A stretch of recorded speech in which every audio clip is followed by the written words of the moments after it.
Suasana hikmat terasa saat umat muslim melaksanakan salat Id 1 Syawal 1445 Hijriah di Lapangan Merdeka Ambon, Rabu 10 April 2024.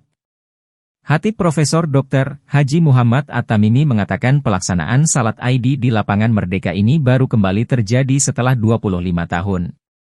Bukan hanya memenuhi Lapangan Merdeka, Pattimura Park, pelataran kantor Gubernur Maluku, warga juga memanfaatkan ruas jalan supaya bisa menunaikan salat Id hari ini.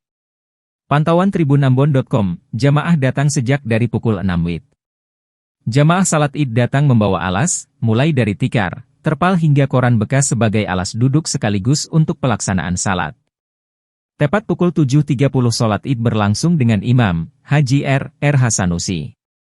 Sementara yang berlaku sebagai khatib adalah Profesor Dr. Haji Muhammad At-Tamimi. Khatib mengatakan Ramadan akan kembali datang lagi di tahun depan. Namun, sebagai manusia kita tak tahu tahun depan bisa mengikuti Ramadan ataukah tahun ini menjadi tahun terakhir kita mengikuti Ramadan. Untuk itu, ia berpesan agar selalu menjaga amalan baik dengan terus membaca Al-Quran, menyatun fakir miskin, janda, yatim piatu.